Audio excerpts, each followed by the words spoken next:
Hello, happy Friday, Sretan Petak. I am Sarah of Expat in Croatia, and this is 5 Question Friday. Every Friday at 5 o'clock Croatia time, I answer 5 questions about Croatia from people who have sent them in on Facebook, Instagram, Twitter, LinkedIn, YouTube, expatinCroatia.com, email, our consulting sessions, and people who show them to me on flashcards. Welcome! I'm in Madrid, Spain for the first time. I'm here for the weekend. It is gorgeous, it is warm, it is sunny, it is blue skies, and I'm so thrilled to be here. And today I have an audience member, also from Texas. Would you like to say hi? Hello, I'm Steve. So we're gonna go ahead and get started, and there's something I want to address here from the very beginning. So what I want to tell you is there's been a lot of discussion. We put out a survey in the newsletter about 5 Question Friday. We put out a survey on stories, and then we were kind of testing a change in the format this last month, and we got a bunch of feedback from you guys, and your feedback is really important because we're not doing this for us. We're doing 5 Question Friday for you, to connect with you, and also answer your questions and, keep you company on a Friday or Saturday or Sunday, whenever it is that you watch it. So we want to make sure that the program is as valuable to you as possible. So we realized through the feedback that, if we shortened it, because we got a lot of feedback about how some people wanted it to be shorter, but when we were testing that, it's like, but it really stripped the soul out of it. It changed the program a bit in a way that made it not like what this is supposed to be. So we thought about, okay, how can we keep 5 Question Friday in the way that makes it special while also serving those who maybe want something a little bit shorter format? So we feel like we found a solution. So 5 Question Friday is going to stay the same as it is, but now we have timestamps. So there's timestamps in the description on Instagram as well as on YouTube, so that way you can jump to a question if you'd like. But in addition to that, so we have this giant repository of questions that people have submitted, and not all of them make sense for us to do on 5 Question Friday, but we keep them nonetheless. So what we're going to be doing is we're going to be going through that vast library and plucking some out, and Cam and I are going to be filming kind of standalone videos with those frequently asked questions that we get from this program and kind of peppering them out throughout the week. So that way you get some short format questions, but also you still get 5 Question Friday and, in the way that you want to see it. So thank you for everyone who shared their feedback, who answered the surveys.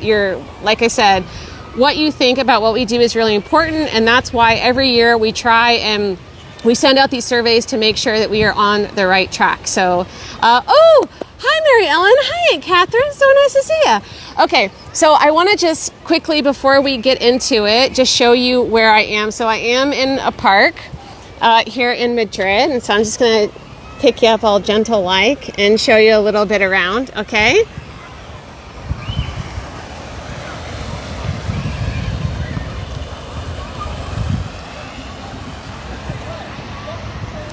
So it's a park with a giant playground and tennis courts and a football pitch and lots of other sports courts. Anyways, there's lots here. It's really beautiful. Like I said, it's gorgeous. Oh, flag 1976. I found my family listed at Ellis Island from Croatia. Awesome. I hope that means you're applying for citizenship. So let me go ahead and dig into it. I do have a few other things I want to tell you right from the top. So there is some breaking news today. Actually, this kind of came through yesterday, but we were kind of waiting until the last minute today to find out what the latest update was. So we've been getting a lot of questions about the law and foreigners because there's been a lot of changes that were proposed last year. They've been in a draft status, published on MUP's website, and everyone's like, when's it going to happen? When's it going to happen? And it just kept getting postponed. We thought it was going to be approved at the end of last year. It didn't. Well, they had their final discussion on Thursday. Well, we think it's going to be the final discussion. Sometimes in Parliament, so they can have up to 3 readings, okay? And they had the second reading and they had their discussion, and they usually vote in Parliament on Fridays. So we thought that they might vote in the new law on foreigners today, but they didn't. They did have a vote on a discussion on critical infrastructure, and apparently nobody was there. So guess it's not that critical. But anyways, it's good. It shows progress that they have had this kind of final discussion. So we're expecting the vote to be soon. So we will keep you posted. We will let you know when it's approved, and we will then again kind of go over all of the new changes in the law on foreigners. So a few of the changes that have been in the works, have been under discussion, have been major changes to how workers are handled and are regulated, as well as digital nomads. So those are kind of two big areas, or groups, I should say, that will be impacted by these changes. So stay tuned on our socials, in our newsletter, because that is where you're going to hear about these changes first. So then a couple of things that happened last week that I did that I just wanted to share with you. So last Thursday, I told you how I'm vice president of the Foreign Business Owners Association. So as part of that group, last week I got the opportunity to interview a former mayor of Split, who's actually the youngest mayor of Split ever. He served from 2007 to 2009 as mayor, but he was on Split City Council from 2005 to 2009. It was incredible. He's so nice, so kind, and he really had a lot of really valuable insights. And one thing he said about some advice when you're dealing with the Croatian government is be patient. No. Be consistent and boring. So what does he mean by that? Like, yes, you can kind of keep showing up to try and get whatever it is you're trying to get done, but don't be boring. Like, don't be too to any end of the extreme, so that way you just kind of wear them down with your mediocrity. I thought that was some really, really good advice. But then on the other hand, we were also asking him, like, okay, so we have this group of foreign business owners, like, what should we be doing to be more important or get more on the radar of decision makers and like the Split City Council? And that could be any city council in Croatia. It doesn't necessarily have to be Split. And he had a completely different approach. He said, be loud.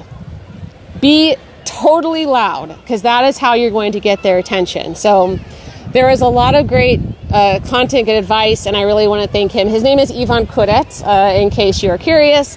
So, I asked him, I was like, do you think you'd ever go into public service again? And he said, if you'd asked me this a few years ago, I would have said absolutely not. But, now, so who knows? Maybe we'll see him on the list in the future. Then the very next day, I mentioned to you guys that I got a chance to interview the former U.S. Ambassador Natalie Reyes a second time. I interviewed her in September, and then I interviewed her again at the start of this year, and that was part of the Global Leadership Summit. We had to do a pre-tape because she lost her job because there's a new administration in the U.S., and so we did that at her residence in Zagreb at the start of January, and then they aired that interview at the Global Leadership Summit last week.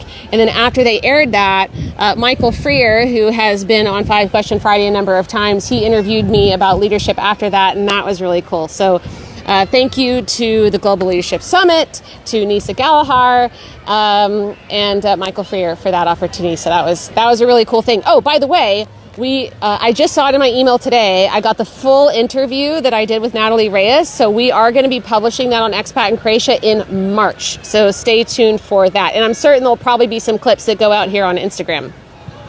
Okay, what else? Oh, that's it. So now we're going to go ahead and dig into the questions. If you're just joining us, thank you so much for being here. I am Sarah of Expat in Croatia, and I'm going to answer 5 questions about Croatia from Madrid.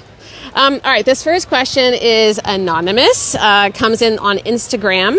My wife received her Croatian citizenship by descent, and I received Croatian citizenship as her spouse. I now live in Croatia, but am getting a divorce. Does my divorce affect my citizenship status in Croatia? Also, can I marry again in Europe? No.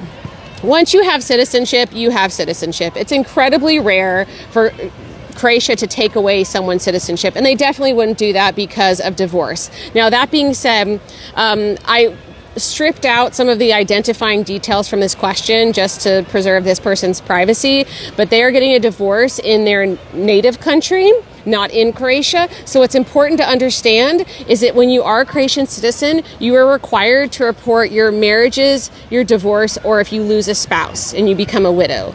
So they will need to register their divorce here in Croatia so that they can marry again in Europe. That's really important. But otherwise, yes, they should be able to marry again, no problem. So thank you so much for that question. And I should not have closed my phone because then I lost my place. Here we are. Oh, we have 2 guides, and we actually are going to be merging these guides here in the next month, but that shouldn't matter. We can still give you the links, and they're all going to be redirected anyways. But we have a guide on how to get divorced with kids and how to get divorced without kids. So if you would like either of those guides, send us a DM if you're on Instagram. If you are on YouTube, it's down below in the description. Everybody else, just drop a comment. We'll get it over to you, okay? Our next question, also anonymous, also from Instagram. Can you cover baby products, car seats, cribs, strollers, etc.? We have to buy stuff for our holiday home and I don't know where to start. Yes. So my colleague Daniela, actually I think Cam found this maybe.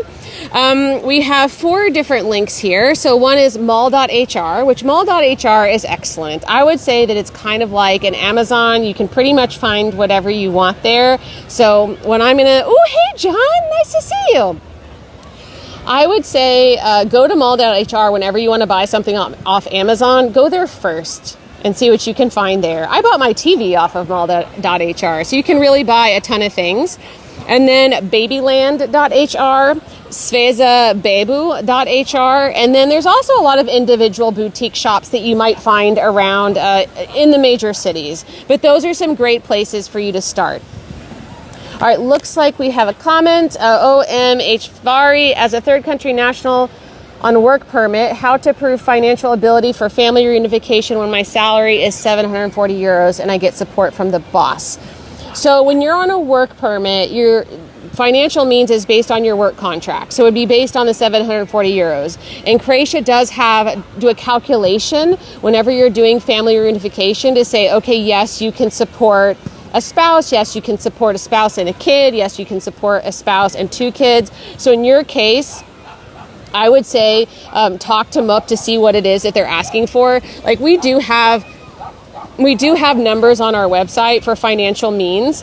However, in my experience, when it comes to work permit amounts, when you're talking about a working contract, MUP has a lot of discretion there. I mean, they always have a lot of discretion there. There's a guide that we dig up every year, but they can change that at any time. It's not written in the law, so it's something that's at their discretion. But when it comes to work permits, they're a little bit fuzzier on that. So I would talk to MUP about it and see how much it is that they need to see. Okay?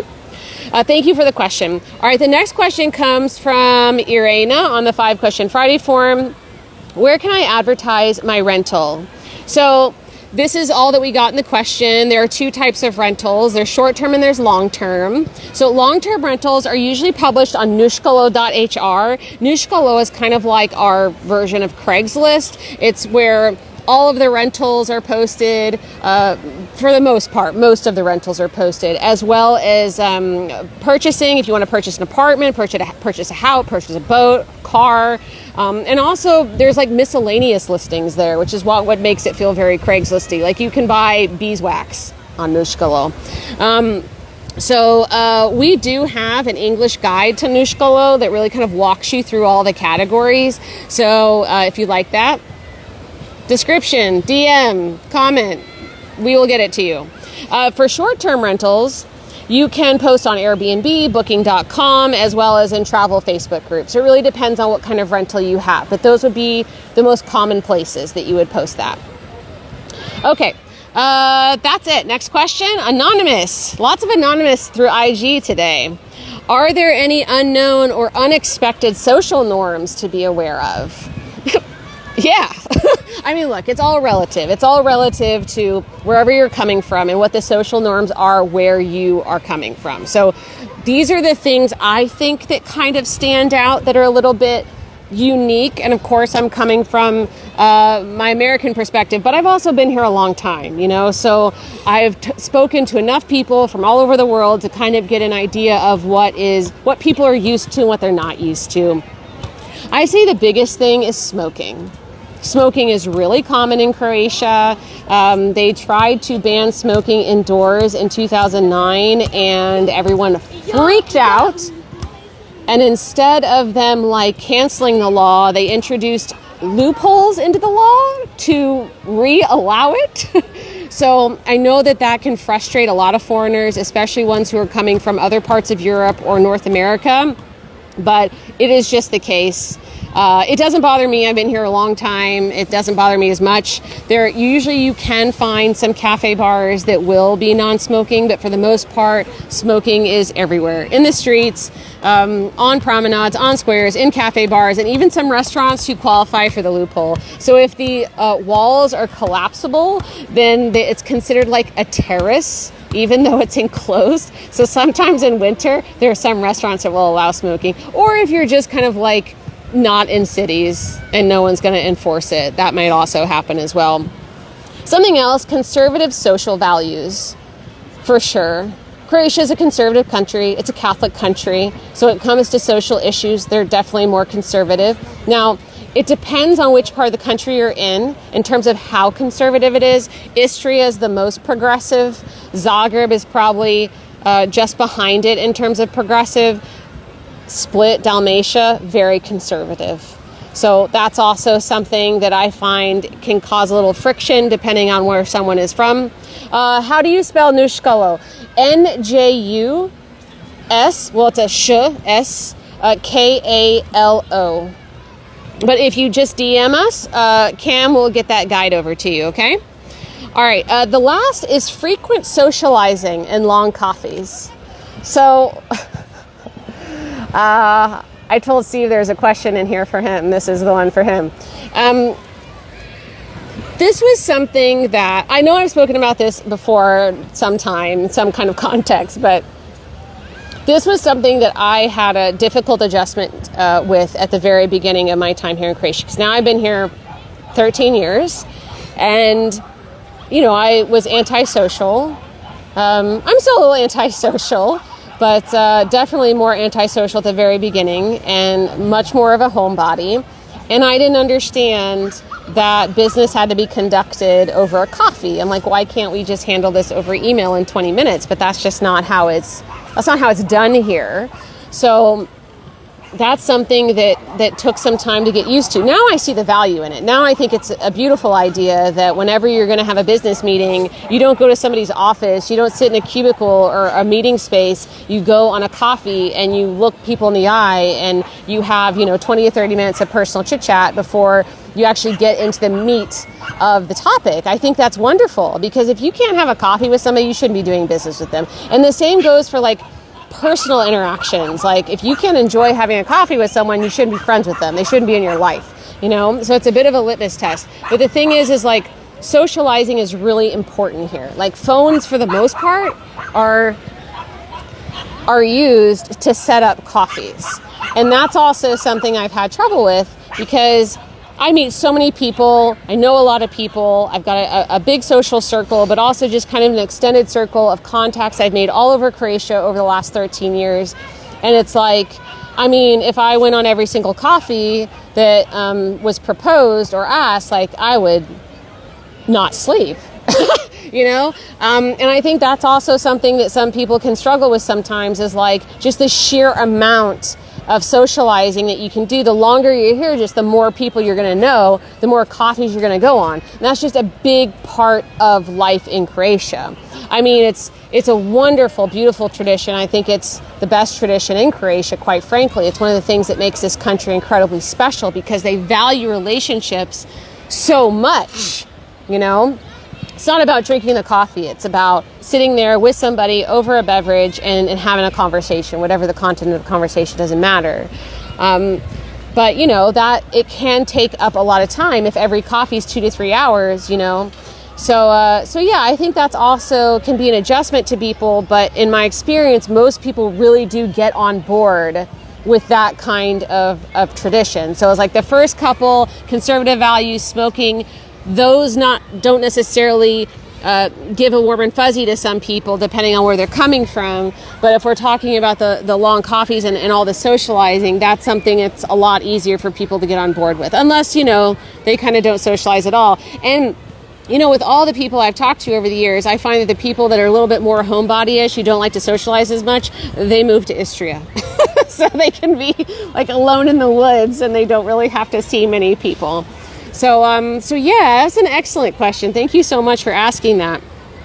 We have two guides and then like a section on our website. So we have a section just on Croatian culture that is really kind of in depth. And there's a lot of articles, not just about culture, about language, because language and culture are just kind of interchangeable. So I definitely recommend checking that out. But then we also have 2 articles, How to Understand Croatian Culture Part 1 and Part 2. My colleague Maria, our editor-in-chief, wrote those, and they're excellent. They're always really popular whenever we share them. So if you'd like those, YouTube people, links down below. Instagram people, DM us. Everybody else, drop a comment. We'll get those over to you.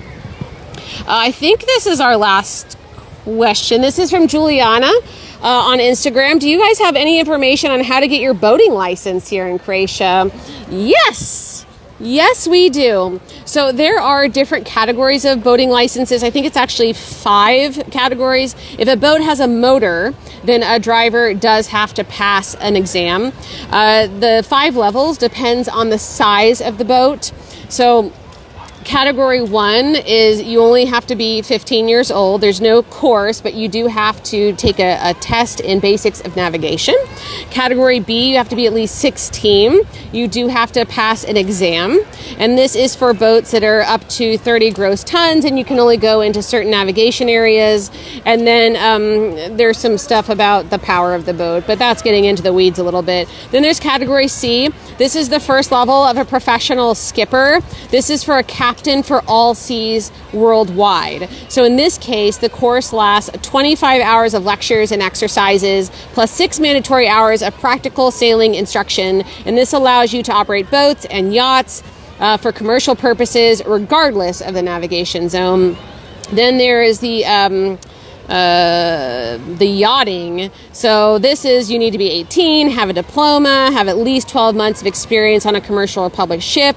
You already have to have a boat leader license for 3 years and be in good health. And you have to pass a vision and hearing exam as well, in addition to the course. And then the highest level, also for yachting, you have to be at least 25, have a high school diploma, have 2 years of sailing experience as a member of the Sailing Watch, I don't know what that is, or 12 months of sailing experience as a commander of a yacht up to 100 gross tons, and have good vision and hearing. The course lasts 45 days, and then you must pass the exam. So I'm shocked we have not done a post about this yet, but that doesn't mean we don't have links for you. We always have links for you. So we have 3 links about how you get a boating license in Croatia. If you would like any of these, you know where to find us, and we will get them over to you. So that's it, guys. Thank you so much for being here and sharing this Friday afternoon with me in Madrid. So glad you're here. So that's it. I will be back in Croatia for next Friday, and then I'll see you again. So thank you again for supporting us. Thank you again for sharing all your feedback as we've been trying to figure out how we can make this the best program ever for you. So I hope that you have a wonderful weekend. Enjoy the sunshine, and I'll see you next week. Vidimo se. Ciao.